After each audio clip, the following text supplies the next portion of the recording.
Ferry Street, Newark, New Jersey, 10:30 in the morning. The World Cup match does not start for hours, but one young Brazilian woman in this neighborhood is already awake, already dressed, matching bracelets on her wrist. I woke up today 6:30 in the morning because the World Cup is so amazing. I have like high expectations for this whole World Cup and for Brazil and for everybody involved, so it means a lot. By the time Brazil kicks off, Ferry Street will be unrecognizable. Green and yellow flags hang from apartment windows. Music spills from parked cars. Street vendors unload coolers onto the sidewalk. Inside a small shop, customers rush in looking for Brazilian jerseys before they are gone. The Iberia parking lot, normally an ordinary stretch of asphalt, has become the largest outdoor watch party in New Jersey. Hundreds of people who have not seen each other in months suddenly together again, all facing the same screen. One local sums up the energy in a single breath. A lot of food, a lot of music, and a lot of yelling. It's the Brazilian spirit, you know, when it comes to sports, especially soccer. So. For a few hours, thousands of miles disappear. A reporter standing in the middle of it all will say what the images already show.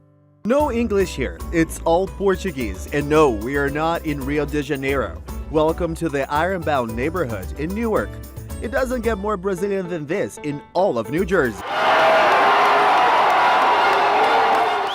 MetLife Stadium, the primary 2026 World Cup venue for the entire New York and New Jersey metro area, sits 15 minutes from this street. The world is coming to New Jersey for football. But Brazil has been here for 40 years. Over the past 4 decades, tens of thousands of Brazilians have made Newark home. Today, an estimated 22,000 to 25,000 live in and around the city, making this one of the largest Brazilian communities in the United States. But this is not really a story about Brazil. It is a story about what happens when one immigrant community inherits a neighborhood from another. Because before Little Brazil, this was Little Portugal. And before Little Portugal, it belonged to other immigrants entirely. For more than a century, the Ironbound has welcomed people arriving with suitcases, accents, and ambitions. Each group leaves something behind: a church, a bakery, a language, a tradition. Then another group arrives, and the cycle begins again. One lifelong resident, whose family has lived in the same house for nearly 200 years, has watched it happen over and over. It was more Portuguese, Spanish, Italian used to have here, but a lot of people moved out. The Portuguese came, then the Brazilians. Now another generation of newcomers is beginning to arrive. Which raises a question. What happens when the immigrants who built a neighborhood become the old neighborhood? And what happens when someone new arrives looking for exactly the same thing? Tonight, we travel through Newark's Ironbound, a neighborhood where Portugal became Brazil, where Brazil is becoming something new, and where the future of the American immigrant story may already be taking shape. This is the human map, because when people move, the map moves with them.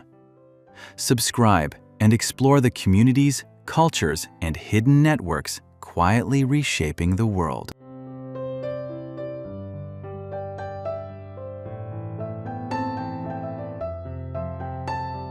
Long before Brazilian bakeries, long before Portuguese cafes, long before World Cup watch parties filled parking lots with green and yellow jerseys, the Ironbound was something very different.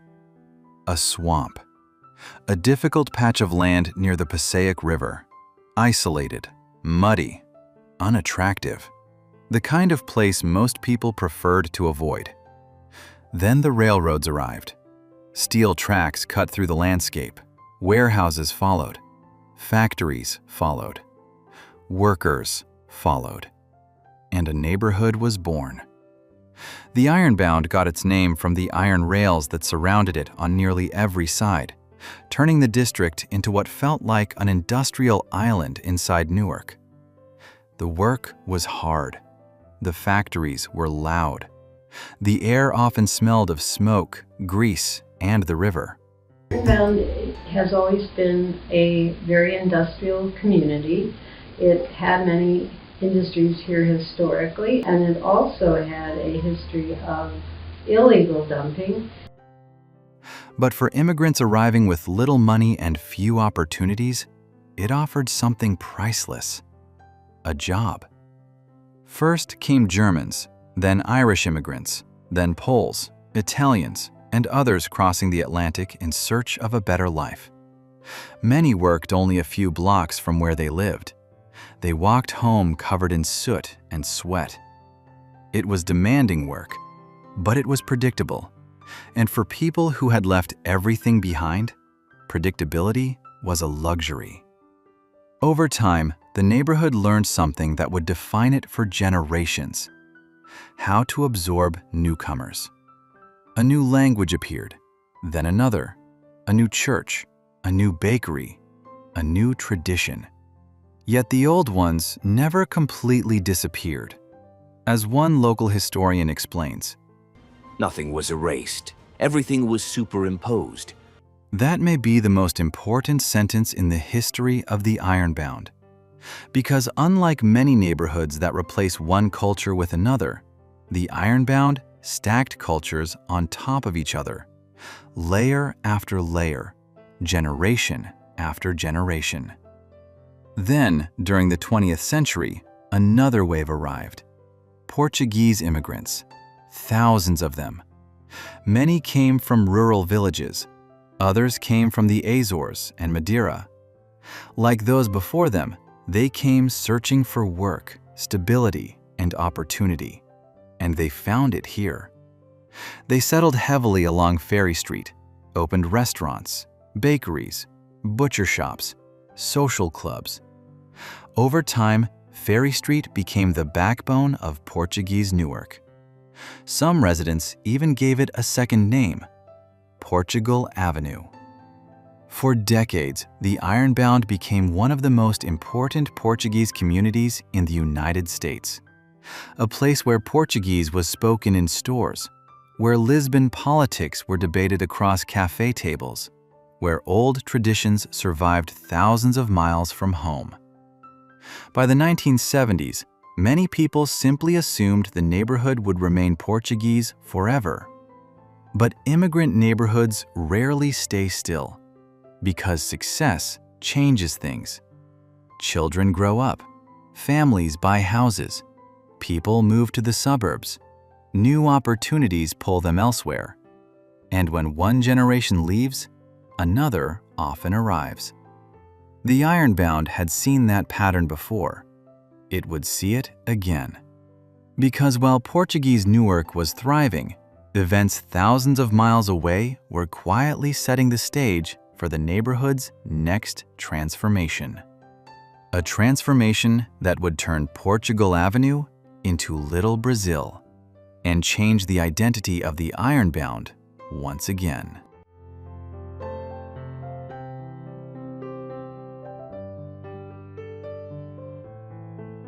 In the 1980s, Brazil entered what became known as the Lost Decade.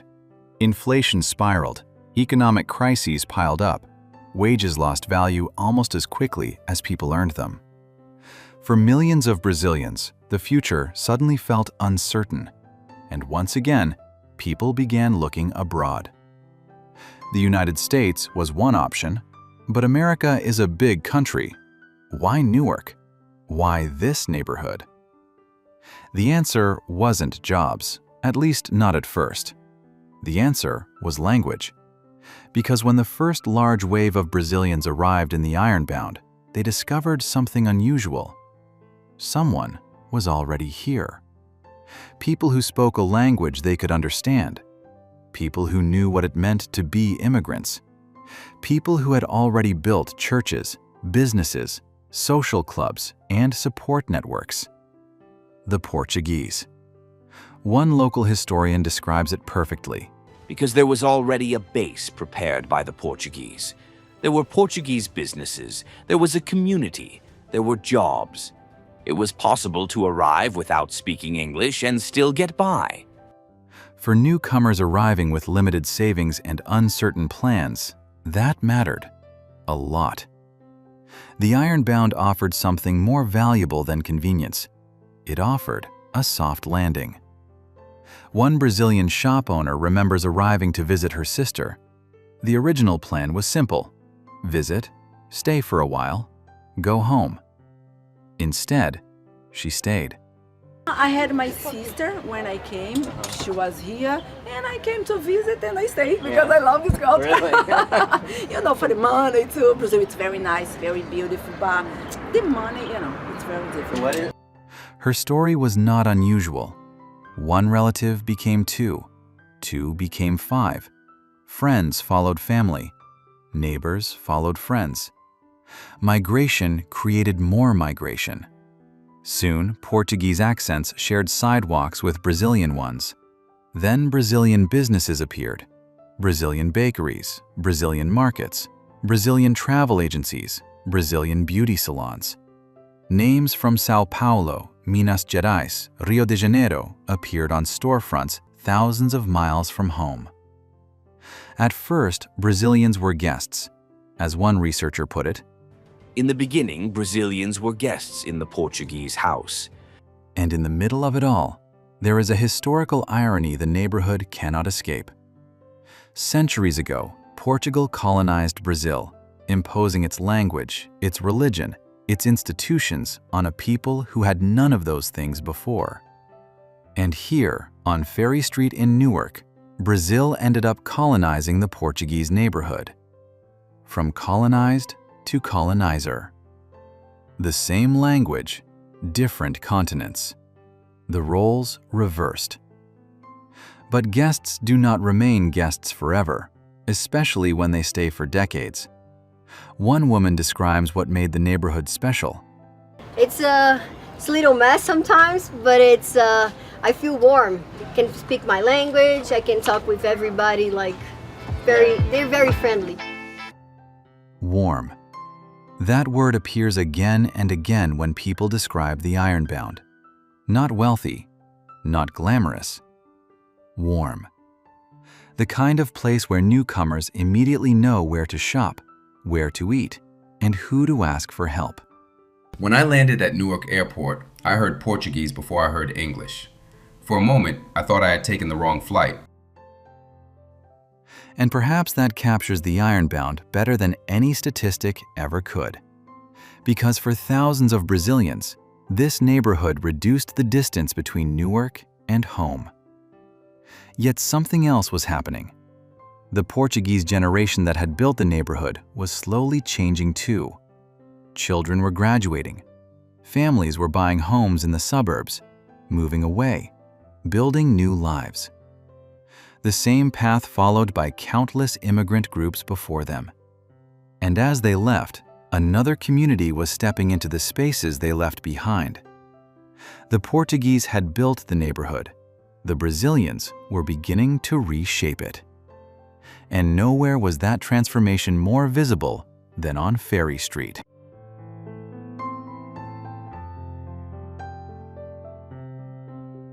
Walk down Ferry Street today, and the transformation is impossible to miss.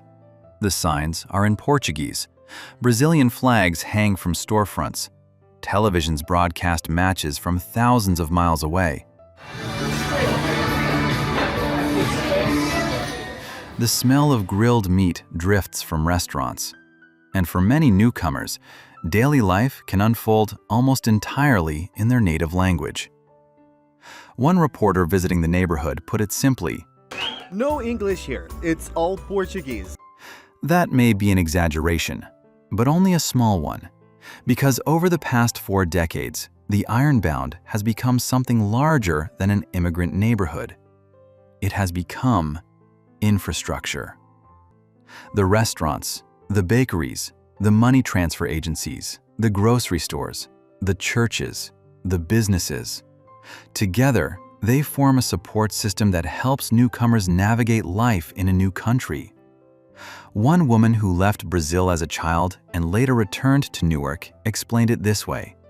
I feel at home because I always have my rice and beans every single day. It sounds simple, but immigrant communities are often built from simple things: a familiar meal, a familiar accent, a familiar store. The ability to walk into a business and not worry about speaking English. One longtime resident didn't fully appreciate that growing up. I didn't appreciate it enough growing up. I didn't realize how special it was. And then when I moved away and came back, I was like, oh, this is kind of the only place you go into anywhere and can speak Portuguese, Spanish, it doesn't really matter. Yeah. So it's a very unique sort of cultural hub. A cultural hub. That phrase captures the Ironbound perfectly. Because people come here for much more than groceries. They come for connection, for news from home, for conversations, for community. Even small details tell the story. On one corner sits a community refrigerator stocked with food for anyone who needs it. No forms, no questions. Just neighbors helping neighbors. I thought this was kind of cool. It's a community refrigerator. Look at this. Anybody that needs something could just grab it. They got pasta, they got canned goods. A tiny act of solidarity in a neighborhood built by immigrants. And then there is the food. Not because food is the story, but because food reveals the story. Brasilia Grill offers rodízio, the endless parade of grilled meats brought tableside on swords that has made churrascaria a Brazilian institution wherever the community has settled. Casa Nova Grill runs a buffet with live music on Saturdays.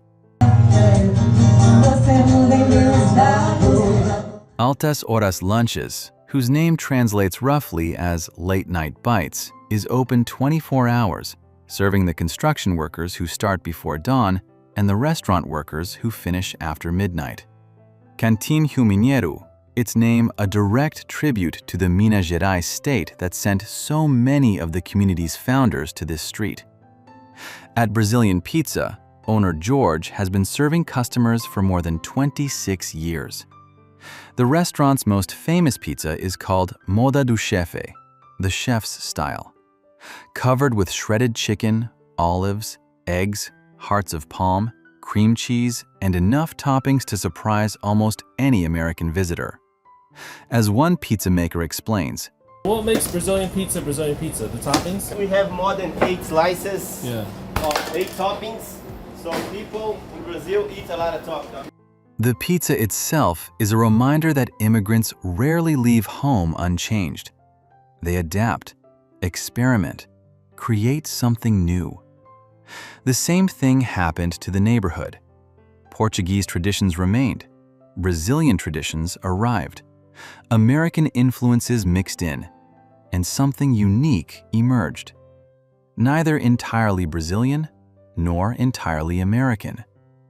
The first thing I learned wasn't English. It was which bakery sold pão de queijo before work. That sentence might sound funny, but it reveals something important. The Ironbound helps people find their footing. Not through government programs, not through official institutions, but through everyday places.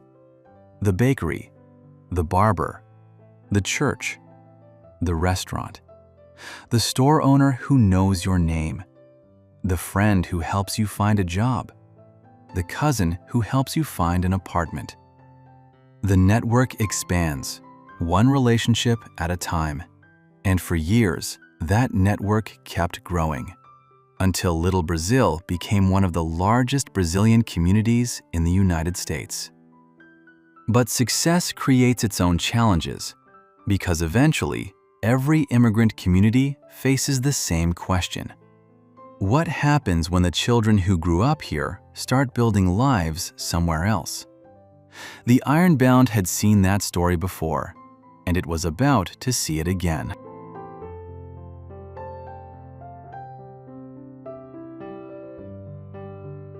For most of its history, the Ironbound was a place people arrived. Now it is also a place people leave. The pattern is familiar.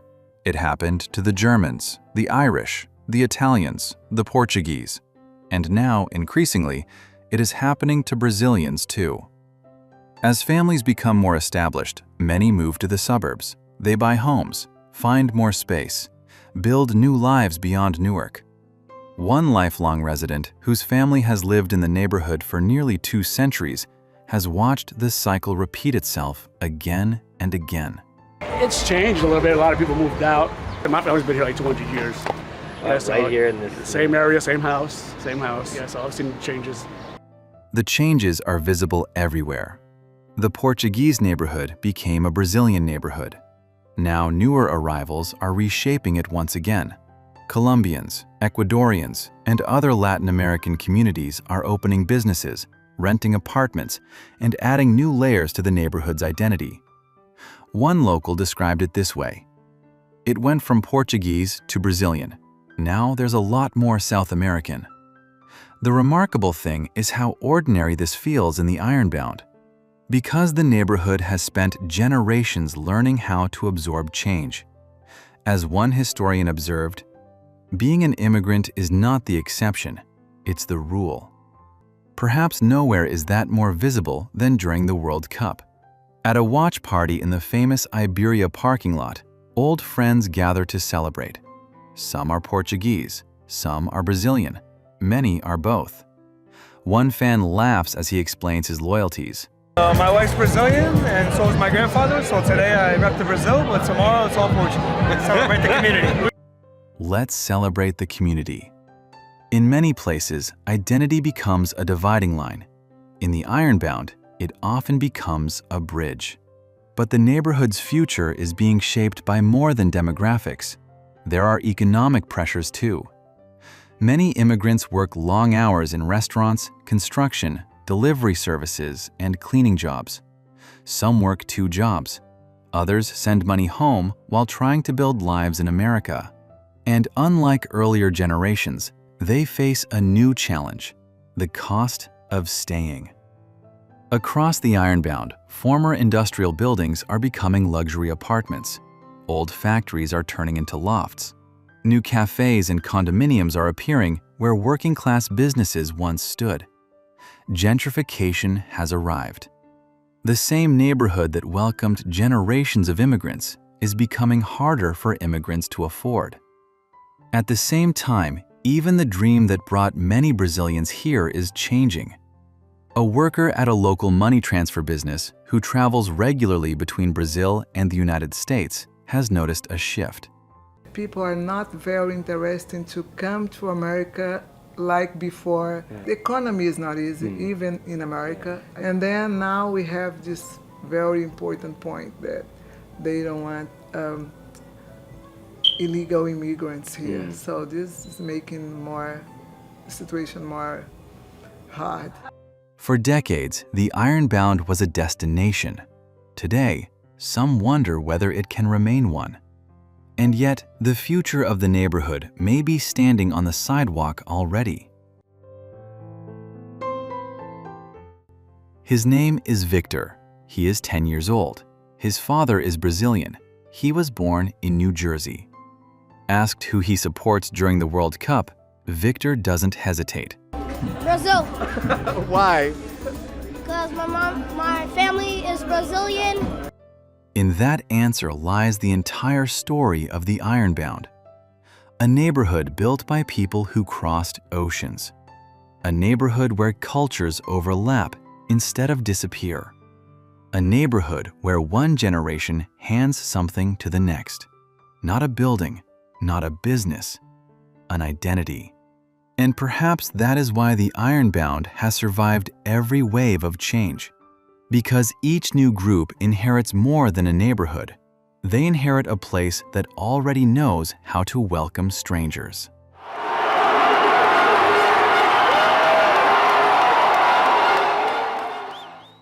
Later that evening, the match is over. The crowds begin to disappear. Chairs are folded, flags come down. Store owners lock their doors. Tomorrow, Ferry Street will look ordinary again. but only to outsiders. Because beneath the bakeries, restaurants, barbershops, and apartment buildings is something harder to see. More than a century of people helping newcomers find their place. A neighborhood that has welcomed one generation after another, and somehow remained itself.